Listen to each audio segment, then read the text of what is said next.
presentación que yo traigo es un poco políticamente incorrecta.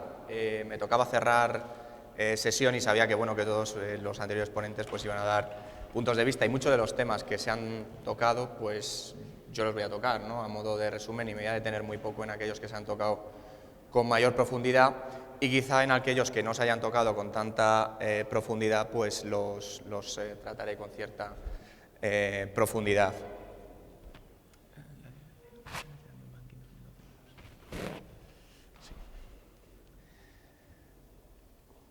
La reinvención de la banca en España se titula la presentación. Algunos de los ponentes, de los últimos ponentes, yo creo que les están viendo también las orejas al lobo, ¿no?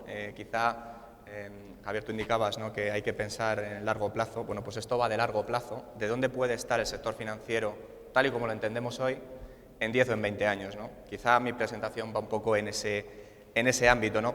Y cómo debemos ir hacia un banco no más inteligente, mucho más inteligente, ¿no? Me gustaría empezar con Asimov, que entiendo que ustedes conocen razonablemente. Asimov decía cosas de este tipo, ¿no? Es el cambio inevitable, el cambio continuo, el factor clave, ¿no?, de la sociedad de hoy. Y no se puede tomar decisiones razonables sin tener en cuenta lo que va a pasar en el futuro. Aquí se me vino a mí rápidamente a la cabeza lo del run the bank y change the bank. Es decir, estamos en un momento clave, para mí insólito en la historia probablemente, desde el punto de vista de lo que es el sector financiero, de qué es lo que tengo que hacer, desde el punto de vista de correr el banco y cambiar el banco. Insólito. En este sentido, bueno, he traído 3 puntos, como le digo, voy a ir muy rápido porque vamos fatal de tiempo. El primero es quitar un mito, matar un mito, y es que la banca doméstica española es muy distinta al resto de la banca de otros países y dentro de España y todo eso. Bueno, pues yo he traído 2 números. Luego veremos 10 tendencias que yo creo que están pasando y que se han tocado con bastante o razonable profundidad en el día de hoy. Y lo que sí es tratar de sacarle la derivada tecnológica, de cómo se puede uno aproximar a esa problemática con tecnología o con soluciones apoyadas en tecnología, porque la tecnología per se pues es bastante problemática, ¿no?, si lo vemos así. Y por último, bueno, 2 ideas sobre lo que los directores de tecnología, esto va para los cafeteros, como decía a mí un profesor del máster, me decía, es que tú eres cafetero. Digo, ¿eso qué es? Dice, del sector tecnológico. Digo, ah, vale. Bueno, pues para los cafeteros, ¿no? 2 ideas de hacia dónde puede ir el tema.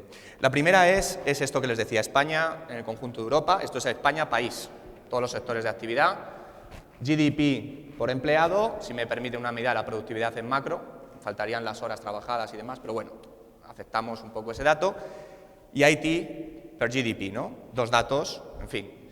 Bueno, ven ustedes dónde está España, dónde está Grecia, Portugal, los ingleses, etcétera, ¿no? Este es el mapa.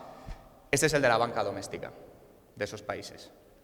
Verán que ha subido el GDP por empleado, homogéneamente en todos los países. Verán ustedes también que el IT per GDP también ha crecido, pero verán que la posición relativa de España en los 2 mapas es parecida.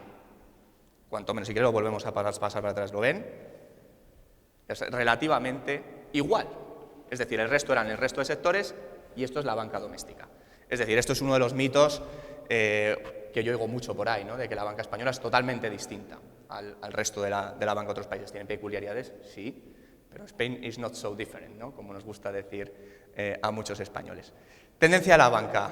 La primera es el momento de fuerte disrupción. Arrancaba mi presentación con esa idea de grandísima disrupción en el sector bancario. Viene el banco malo, vienen muchas más cosas, han pasado muchas más cosas, ¿no? Hace un momento se hace un repaso de lo que ha pasado en 2 años y medio y uno lo mira y dice, bueno, esto es increíble, ¿no? Nadie hubiera apostado por esto hace 4 o 5 años, ¿no? Dice, esto es increíble. Pero estamos también en un momento, amigos, de mucha revolución tecnológica. Cuidado con este segundo factor que quizá a veces lo perdemos de vista. Acabamos de saltar, en opinión nuestra, en opinión de IDC, de plataforma tecnológica. Y este salto pues es parecido al que se produjo en el año 85 con Internet, con los PCs, con la arquitectura cliente-servidor, con la LAN. Es un momento similar. Y los momentos de cambio producen ciertas disrupciones, como ustedes pueden imaginarse, y se tienen que tomar decisiones. Por tanto, momento de cambio de negocio brutal, momento de cambio tecnológico brutal. Ideas. Estamos en una crisis sin parangón de confianza. El 6º problema de los españoles es la banca. Mírense el CIS. por primera vez en la historia, es el sexto problema de los españoles después del paro, la economía, el sexto, es alucinante, a mí me parece alucinante, pues sí, habría que preguntar a qué se refieren con que sea el sexto problema de los españoles, pues sí, el sexto problema es la banca, en fin, gente, manifestaciones, he puesto gente mayor para reforzar el mensaje de abajo, porque es que en paralelo hay una revolución, un cambio en la forma en la que los clientes nos perciben, nos ven a los de los bancos, a los banqueros, y de cómo tenemos que gestionar este entorno, ¿no? O sea, unos clientes muy cabreados, por un lado, muy adversos hacia los bancos, y por otro lado, unas generaciones que piensan de una manera totalmente distinta y usan herramientas de una manera totalmente distinta, ¿vale?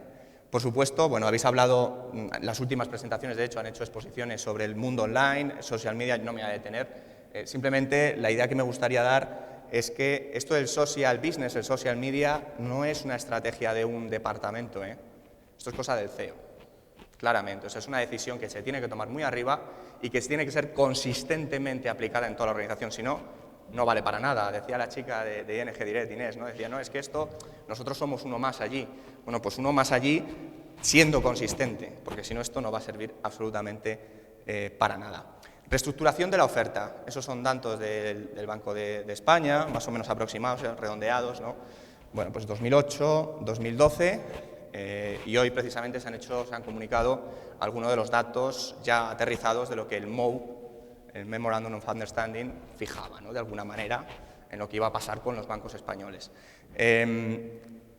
Todo esto supone una consolidación, ¿no? Unas sinergias TIC, todas las entidades que se están fusionando en estos problemas, se están preocupando mucho de esto, muchísimo, ¿no? De que los sistemas funcionen, de que el core banking funcione correctamente, de que los canales estén bien conectados, de quién manda aquí, sobre todo eso preocupa mucho en el banco, ¿no? ¿Quién manda? Si el que viene nuevo, ¿no? Este tipo de cosas. Bueno, pues cuidadito con el resto de las cosas, porque quizá desde un punto de vista tecnológico, por un lado se están perdiendo todo un nuevo universo, un universo que realmente es más importante y de mucho mayor valor, y en segundo lugar, se están perdiendo la oportunidad de influenciar a personas que realmente tienen que tomar decisiones o están tomando decisiones en ámbitos que están lejos de tecnología, muy lejos de tecnología, porque estas personas de ahí abajo toman muchísimas más decisiones y van a tomar decisiones muchísimo más importantes que estos señores de aquí en los próximos años. Voy muy rápido, disculpar si tengo que frenarme. Reconfiguración de los canales. Estos son datos de España y de Inglaterra. Bueno, lo habéis visto en el anterior slide, lo que está cayendo el número de oficinas. En España, una cosa que era razonablemente insólita en España e Italia. Es verdad que en Francia y en Alemania ya sucedió hace años, ¿no? Y esta es la preferencia de los consumidores de la oficina frente a Internet como medio. Bueno, decimos, oiga, ¿cuál es el canal preferido para abrir una cuenta, ¿no? Pues por decir algo. Estas son estadísticas de IDC. Fíjense que Inglaterra, pues la oficina de Internet, bueno, pues eso, ¿no? Y en España las cosas son todavía distintas, pero no se olviden de lo que les decía en la primera slide esta de la revolución esta social, digamos, que hay por debajo asociada a la tecnología, ¿no? Vamos a un modelo, yo apostaría por el inglés, quiero decir, de aquí a unos años claramente vamos a ir a un modelo en el que las personas utilizamos otros canales, incluso el móvil, ¿no? Que PayPal, por ejemplo, antes comentaba que era su estrategia, el centro de su estrategia, ¿no? Frente a esto, ¿qué puede hacer la entidad bancaria, ¿no? Bueno, pues esto es un dibujo en el tiempo de cómo ha ido evolucionando los distintos canales. La verdad es que las cosas se complican. Está el concepto de omnichannel, que se aplica pues con mucha facilidad y quizá con bastante inteligencia, creo yo, en el retail, se está empezando a aplicar con bastante inteligencia, que es eso de ser consistente, ¿no? en todos los canales de forma uniforme, pero no solo ser consistente, sino además sacar datos e información para relacionarte con ese cliente de una forma muchísimo más inteligente que lo que hacemos ahora mismo, ¿no? Entonces, bueno, yo creo que existe una clara oportunidad de mejorar la experiencia de cliente, ¿no? de tener detractores, de promotores, de cambiar muy razonablemente lo que estamos haciendo desde el punto de vista de gestión del cliente. Búsqueda de la eficiencia. Ya teníamos problemas en las entidades tal y como eran antes, que la eficiencia era una de las asignaturas, incluso había rankings de eficiencia, ¿no? y cosas de este tipo. Ahora, con todo este lío en el que estamos, lo que cuanto menos se debe uno plantear desde tecnología es cómo redefinir su entorno tecnológico para ser más eficiente, ¿no? Esta es una de las asignaturas pendientes y que lo que están presionando rápidamente y claramente los directivos hacia el ámbito de tecnología. Nuevos entrantes y disrupciones. Hemos visto hoy también algunas ideas, incluso, bueno, Bankinter, una disrupción, si queréis, online, de una estrategia online, ¿no?, de crowdfunding dentro de una entidad tradicional. Existe SUPA, existen otras muchas ideas, existe el mundo de los medios de pago, el mundo de la movilidad. Básicamente lo que trato de transmitirles es que este es un ecosistema de social, es que los bancos van a tener que empezar a jugar en estos ecosistemas, porque estos ecosistemas están jugando a los bancos.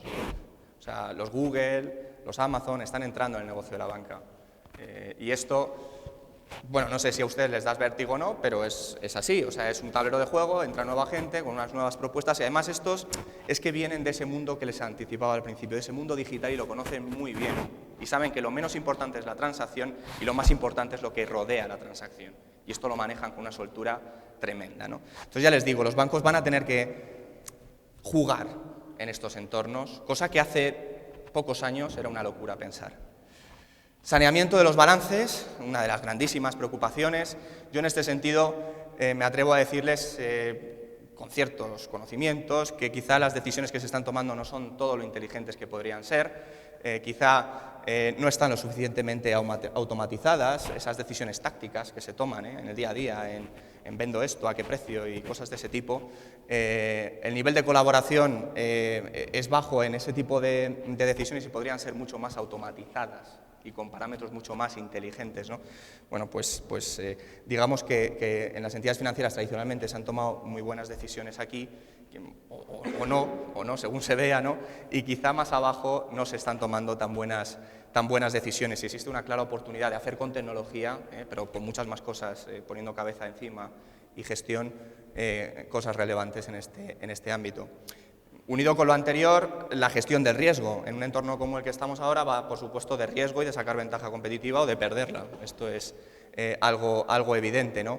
El mapa tecnológico, unido a lo que les comentaba antes de las decisiones, todo esto que se oye tanto del Big Data, el Business Intelligence, Analytics, etcétera, está convergiendo. Desde el punto de vista tecnológico hay una fuerte convergencia en el uso del dato, o sea, lo que se llama el científico del dato, ¿no?, el sacarle petróleo al dato, ¿no? Entonces, existe una clara oportunidad para las entidades en hacer un uso mucho mejor de la grandísima cantidad de información que tienen y de la que no tienen, Existe una grandísima oportunidad.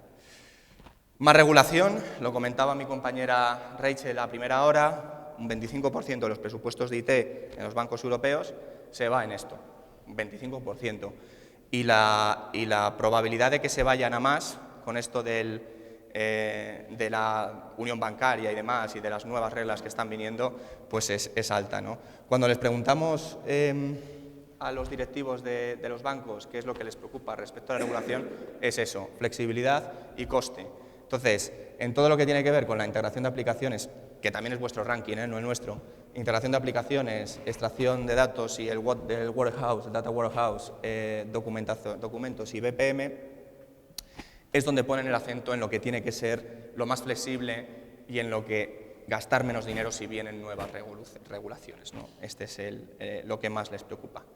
Y por último, más transparencia, ¿no?, que quizá es un poco la madre del cordero de todo, ¿no? Porque uno, quiero decir, le cuesta pensar que un banco maneja información tan buena y hayan tomado decisiones tan malas, a priori, como las que hemos visto en los últimos años, que se han descubierto y dicen, no, es que yo, de hecho en comparecencias judiciales uno decía, no, es que yo no tenía ni idea de esto. Digo, ¿cómo que usted no tenía ni idea de esto? O sea, ¿cómo es posible? Una de dos, o ese señor está mintiendo o los sistemas son muy malos, o sea, no hay más alternativas. En este sentido, esto, en mi entender, creo que no es razonable que vuelva a suceder. Desde tecnología, insisto que mi mensaje es para los tecnólogos, creo que existe un cambio en el modelo de relación y de gestión de la tecnología, de los sistemas de información, como les decía. Y para ello, pues eso, lo que decía al final, dos ideas, porque esto da para mucho más, pero bueno, dos ideas muy rápidas de, por lo menos, qué puede hacer tecnología, ¿no? Lo primero es la prioridad. O sea, la prioridad, si se fijan, esto tiene cierta historia, ¿no? De 2005, se hace en 2012 sobre el año anterior, o sea, el 2011 es de 2012. Darles dos ideas. Una, que los datos son muy importantes, son mucho más importantes de lo que parecen. Y dos, que las funciones de negocio crecen como la espuma. Es decir, el CIO tiene ya poco que ver con tecnología, o sea, cada vez menos, ¿no? Antiguamente todo y ahora menos, y cada vez menos, y dentro de 5 años nada, probablemente. Y la segunda idea es que pues tienen que pasar quizá en este entorno que hemos visto de tantas cosas y tantas ideas, probablemente tienen que pasar de una custodia, más está puesta la palabra con mala leche, a otros roles, ¿no? Quizá mucho más diferentes. Sí, lo que entendemos es que todos esos retos que se nos han planteado, que les he tratado de plantear, son retos para el negocio que la tecnología puede resolver de alguna manera. Nada, como les digo, he ido muy rápido, no quería entretenerles mucho más, les dejo con Marshall McLuhan, que este seguro que no le conocen, este es el de la sociedad del conocimiento, el que acuñó el término de la sociedad del conocimiento, y decía cosas como esta, ¿no? Dice, nuestra edad de ansiedad es en gran parte el resultado de hacer las cosas de hoy con herramientas de ayer, ¿no? Pues replantéense las cosas y nada, y muchísimas gracias por estar con nosotros hoy y hasta la próxima.